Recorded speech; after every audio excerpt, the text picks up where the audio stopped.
Welcome amigos to the School of Motion Graphics. My name is CM de la Vega. This is the last tutorial in this amazing series and it's about the 2.5D effect. You've seen it in music videos, documentaries, trailers. Let's go to Premiere. Let's show you exactly the clip that we're going to be using. So this is a clip, amigos. Let's play it back and it freezes. And where it freezes, that's where we're going to pull off the 2.5D effect. Now the workflow, it's a little involved. We're going to export that frame, go into Photoshop. We're going to split it into 3 different layers, one for each guy and the background. We're going to import that Photoshop file in After Effects, pull off the 2.5D animation in After Effects, and then finally import that After Effects file into Premiere. So we're going to go full circle. The first step, it's a little bit too dark, so let's use Lumetri and let's bring up the shadows and let's bring up the blacks. And we're going to export this. Click on this little icon and we're going to export this frame. Let's call this, let's go and call it Cowboy Bebop and cut it cutout. Hit OK. And let's go over to Photoshop. Let's open this file. Now, amigos, we have the layers panel, the channels panel, and the path. Now, we're going to be working both with the layers and the path panel. Now, on the path, we're going to create 2 layers. Click on this little icon. The first one, we're going to call it Spike. And the second one, we're going to call it Vincent. This guy is called Spike, and this guy is called Vincent. Now, let's go to the path. Make sure that Spike is selected. We're going to call this BG for the background. And grab your pen tool, and we're going to cut out Spike first. And, amigos, this is a little time consuming. Take your time. It took me about 10 minutes. And just to speed up this process in preparing for this tutorial, I already cut it out. So let's open that project. Let's open that Photoshop file. Let's go to the path. And what I'm going to do is just simply copy. So if you select your arrow tool, I'm going to Control C, go back here. This one, I'm going to delete it and I'm going to paste it in. Let's go back to this one, Vincent. I'm going to copy it and paste it. There's a couple more important things that I want to illustrate in this tutorial. That's why I'm skipping ahead of just using the pen tool. It's pretty basic work. So let's go to Spike. And what we're going to do is we're going to load the selection. There's several ways of loading it. One is you can select the path. You can right click and say make selection and leave it 0 pixels. Hit OK. And another method, a quicker method, is to click on the path right here. So if you click on the path, if you hold on to Control on your keyboard and you click on it, you load the selection. So make sure, amigos, that you have one of these tools selected, one of the selection tools selected, and this button is going to be activated. Select and mask. We're going to click on it. In previous versions of Photoshop, I believe it was called either Refine Mask or Refine Edge. Don't remember the name. But in the newer version, they're calling it Select and Mask. So let's click on that button. And what opens up is this new window where you can fine tune your mask. It's really cool. It's really powerful. You got different views you can look at with marching ants. You can look at it on a black background, on a white background, the black and white mask. Let's leave it on the black and white mask. Now for the edge detection, amigos, we're going to leave it at 0 for the radius, 0 for the smooth. Since we use a pen tool, we know exactly, we're very precise, so we can leave it at 0.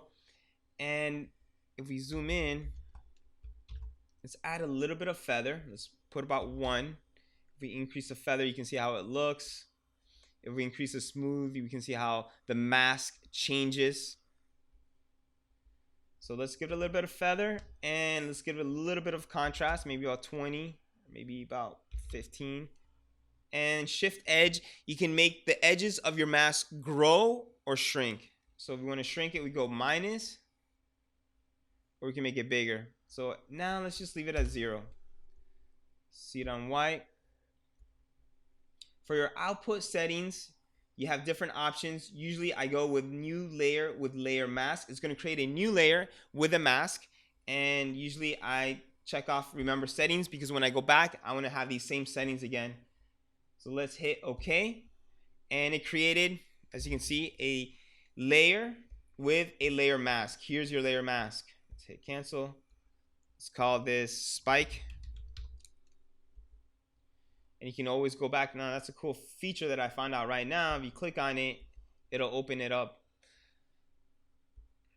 Let's go back. Let's hide this one. Let's go back to your background. Let's go to your path. Let's go to Vincent.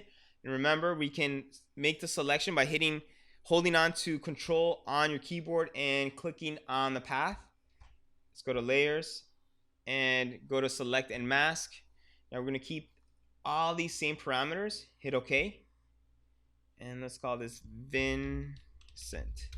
You have two options. You can click on the actual layer or on the layer mask. In this case, let's click on the layer mask, hit Control on the keyboard, click on the layer mask to load the selection. Now click on your layer, and what we're going to do, amigos, we want to paint out Spike. So click on your eyedropper, I for eyedropper. So let's select his suit, hit B for brush. Let's make it bigger with a bracket, and let's just paint him out.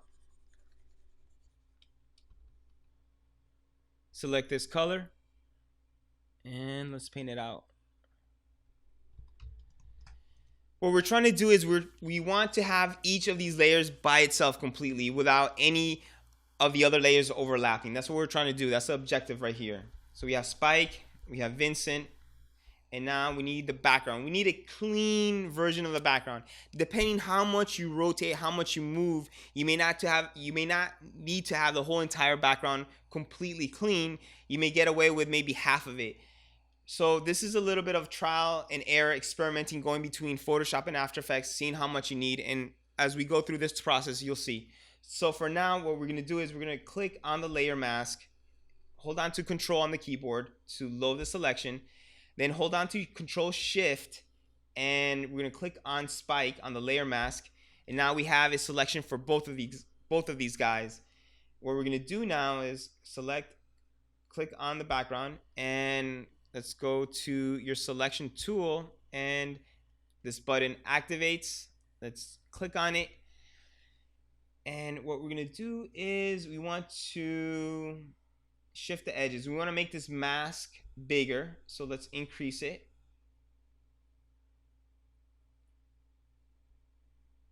Let's put it 0. And the next thing is, for the output, we're going to change it to selection. Instead of new layer with layer mask, we're going to choose selection. Hit OK. We're going to use Photoshop to try to fill in the background, digitally erase this and fill it in with a background. So go to Edit, Fill, and we're going to choose Content Aware and hit OK. Now let's deselect it. And you can see Photoshop did a pretty good job. There are some spots where you can see a little bit of the outline, and where you can see some of the spots, you can go to the clone tool and you can try to clone it out. So let's try to clone some of it out.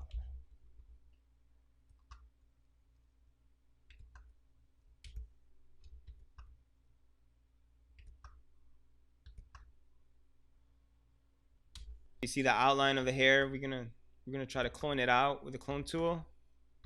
Now this process, amigo, depending how much you move in After Effects. Once we bring it into After Effects, once we're doing the 2.5D effect, you may notice that we may have to clone out more or work more on the background. So this is a process where you're gonna have to go back and forth. So for now, let's leave it like this.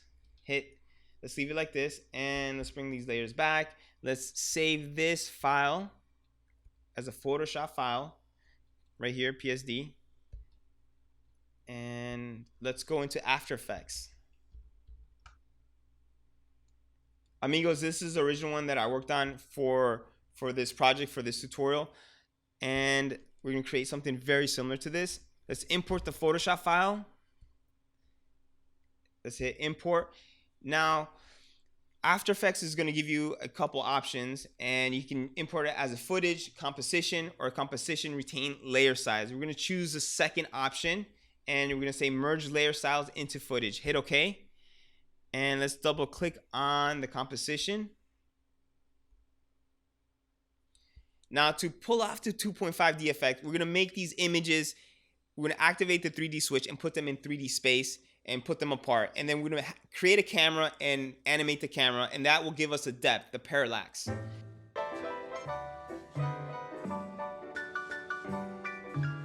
couple years ago, I worked on a documentary for the Discovery Channel. It was called The Kennedy Detail. It was about JFK, and I had to do about 50 of these 2.5D effect, and it was a lot of work. By the time I hit number 40, I discovered the trick on making these really fast, and I'm gonna share with you that trick on how to make these really, really fast. So this is what you do. Let's actually make a copy of this so you can see, and we're gonna call this spike reference.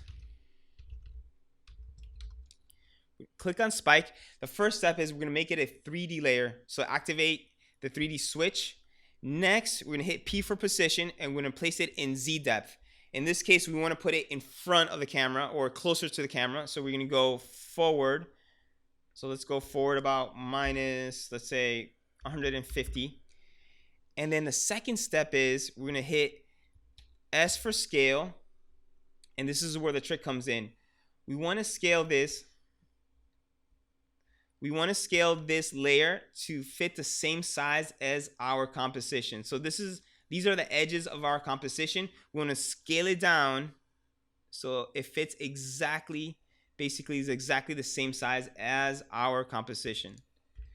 Now, if you want to be accurate, amigos, that's where the reference comes in.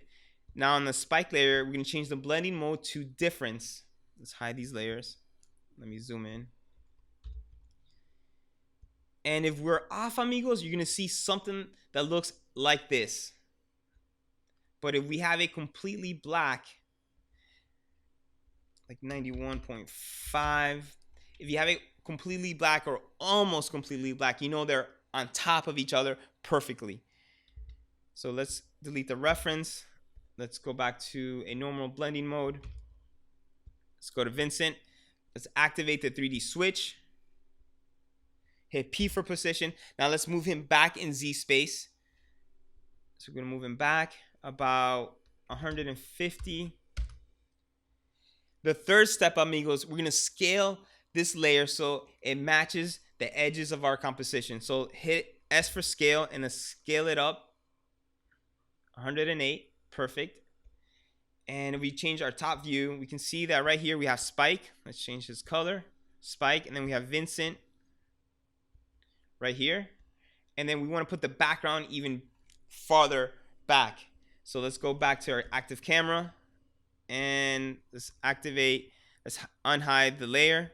Let's make it a 3D layer. Hit P for position. If Vincent is at 150, let's make our background let's make it 400. So all the way back. Now hit S for scale. We're gonna scale this up. There you go. So it matches the edges of our comp. Let's go to the top view. So you can see right here we have Spike, right here we have Vincent, and right here we have the background. Now let's create a new camera. We can make it 50 millimeter. Let's create a new null object, and let's call this move camera. And let's make this a 3D layer. Let's parent this to the null object. Change these color to red. Now we go to custom view 1. You can see this is what we have. We're almost there. Go back to active camera, and what we're gonna do, amigos, we're gonna put keyframes for the position and the rotation of the null object. So hit P and then hit Shift R, and let's put some keyframes. Let's go to frame 30. And let's move this perhaps this way. Let's move it this way. And then we can push in.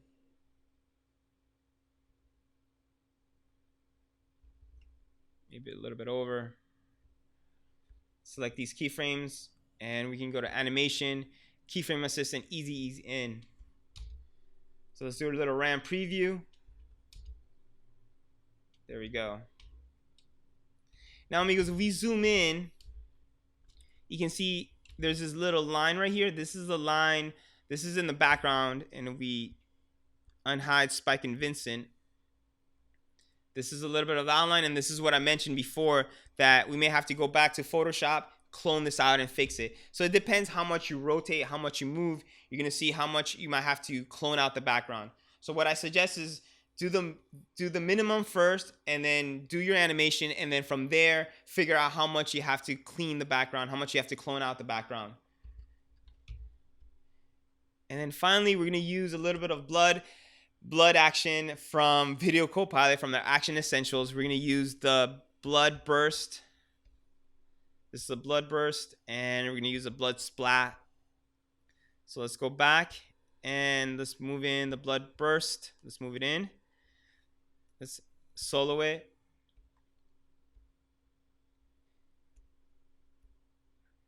Hit Y to bring up the anchor point. We're going to move the anchor point all the way to this. We're going to place it at the top of where this blood spurt begins. We're going to make it a 3D layer. And let's copy the position of Vincent and let's paste it into the position of the blood burst. Now we go to the top view. We can see that the blood burst and Vincent are on top of each other on the same plane. So let's just carefully, let's carefully move this. And let's hit R for rotation and let's rotate it. Let's rotate it down and then let's rotate it towards us. Right there. And then finally, let's add a little bit of blood splat. Now this blood splat is going to be on the lens of the camera. So we want that to be basically the foreground, the topmost layer closest to the camera. So let's go to the top view. Let's make this a 3D layer. And you can see this is Spike. So this blood splat has to be even in front of Spike. Go to the active camera. Let's move it a couple frames over. And this one, we're going to move this layer over. I'm going to move it over here.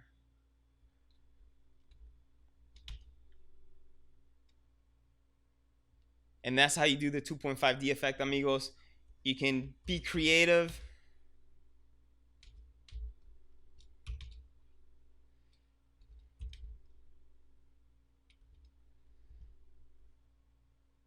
We can blur out the background if you want, put a little bit of blur. Let's go to effects. Type in fast blur.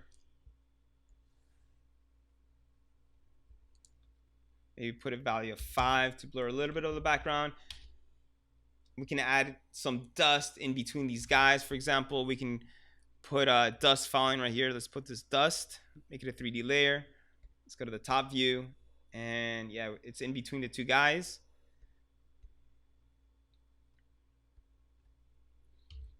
Lower down the opacity a little bit.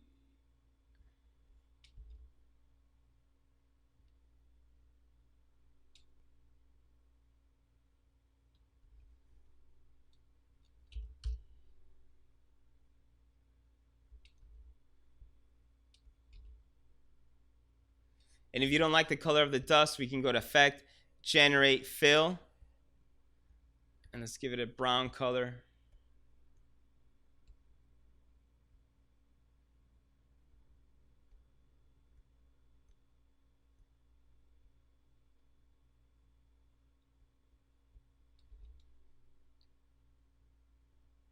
Once you're done with the 2.5D effect in After Effects, we can import that composition directly into Premiere. And this is how you do it. Let's go back to Premiere, amigos. This is a clip right here. We're going to delete this one. And what we're going to do is we're going to hit Control-I for import. We're going to import the After Effects project. And I believe this was the After Effects project that we were working on. And it's going to ask us which After Effects composition do you want to import, and it's called Cowboy Bebop Cutout. Hit OK. And we can simply drag and drop. There you go. Let's hide this. Let's delete this one for now. And there we have it. Full circle, amigos. We went from Premiere to Photoshop to After Effects back to Premiere using the dynamic link between Premiere, Photoshop, and After Effects. Amigos, that is it. That is the conclusion of this tutorial and this amazing series. I really hope you enjoyed it. If you did, please like, subscribe to our channel, and your homework Very easy homework is number 1 is to join the School of Motion Graphics community. Click on the link. And number 2 is go out and grab a picture of yourself, a friend or family member, and pull off the 2.5D effect with all the knowledge that I shared with you today. Amigos, always stay creative and let it flow like agua from an agua. I'm CM de la Vega. We'll see you on the next tutorial.